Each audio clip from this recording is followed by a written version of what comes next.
y que en este mismo libro de Pedro Ravela de cómo mejorar la evaluación, te habla sobre esa parte de lo fundamental de la retroalimentación, no tanto por lo que se dice o el número que refleja con la retroalimentación, sino que hay un estudio que refleja que las personas que fueron evaluadas y luego retroalimentadas sin especificar ningún juicio o ninguna etiqueta como un número de 7, 8, mejoraron sumamente, vamos a decir, notablemente sus producciones, porque no está cuestionado a la etiqueta que estamos mencionando, que es el número, sino que solamente se enfocó en la formación de ese individuo, de esa persona, en la mejora de la consigna en este caso, sea la que sea, y ya no te voy a decir un Es ensayo, como se un evalúa en proyecto. preescolar, pues.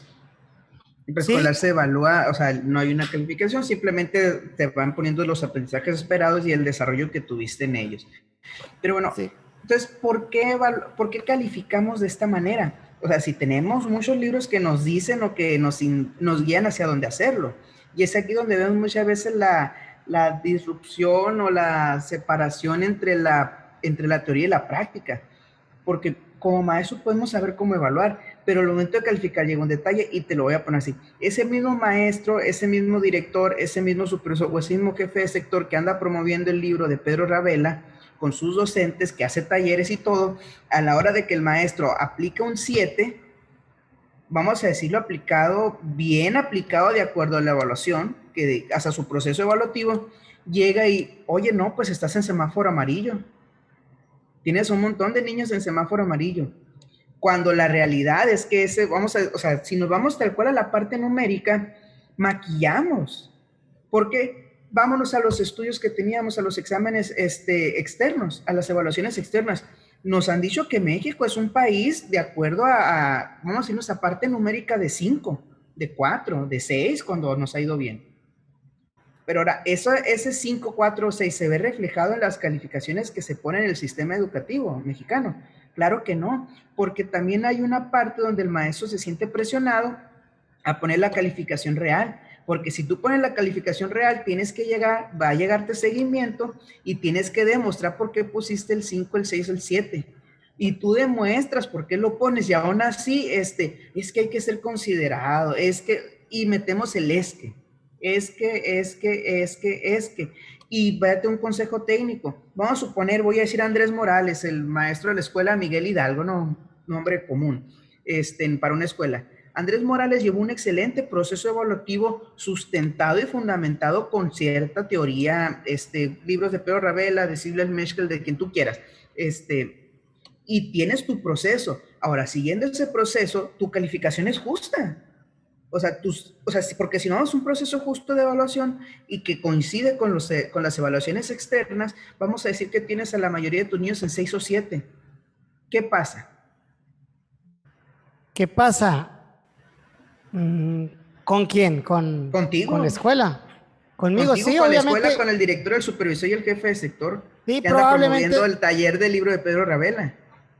probablemente tengas razón y se haga una mira, ¿no? Porque aquí, y te entiendo desde dónde lo planteas, porque pues obviamente estás calificando de una manera justa, ¿sí? Pero acuérdate que cuando evalúas, y ese es un punto de vista personal, que yo sé que no coincides tanto, ya lo vimos en el tema de quién educa a nuestros hijos, está muy bueno, échenselo. Eh, la evaluación para mí refleja dos vertientes, el aprendizaje y la enseñanza.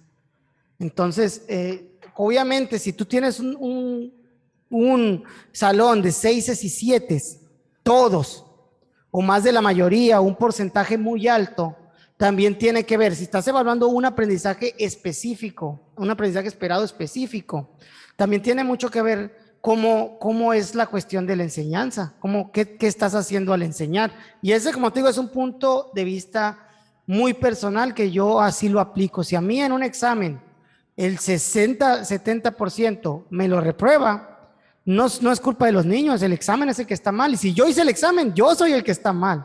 Sí. ¿Sí? Sí, como Porque vimos no el va. reactivo ahorita, pues, que puede haber Sí, reactivos que se presten a confusión, pero aquí no estoy hablando de un examen, estoy hablando de un sí, proceso integral de evaluación bien sustentado. sí, sí, sí, y obviamente sí. Mira, para empezar, si sustentas en un enfoque formativo de Pedro Ravela, que es lo que estás mencionando, no te van a salir con 6 y 7 los chamacos. Te voy a decir por qué. Porque en la evaluación formativa existen las segundas y terceras oportunidades. Cuando tú retroalimentas, la persona viene, mejora y por ende va a mejorar pues tu calificación en este sentido, ¿no? Desde ese enfoque. Que no significa necesariamente que lo que hayan aprendido se quede, y es por eso que hay una discrepancia entre las evaluaciones externas y lo que las aulas reflejan, ¿no? Porque obviamente el aprendizaje es volátil de cierta manera y tenemos que luchar contra eso, ¿no? Que no sea volátil, que sea más permanente, que sea para la vida, pero pues es complicado, no es tan sencillo como, ya lo aprendí y nunca más lo vas a saber. ¿Cuánta gente te pueda decir, yo de 12 años, y a lo mejor memorísticamente me sabía las tablas hasta el 20, y ahorita se las preguntas y ya no, que tiene que ver con la utilidad que le hace ese conocimiento, tiene que ver con qué tan real es lo que has aprendido, o sea, qué tanto se te ha quedado lo que has aprendido. Entonces, sí te entiendo lo que quieres decir, obviamente sí va a haber una observación desde la supervisión, desde la jefatura si quieres, pero si está bien sustentado, la neta, para mí, ¿no?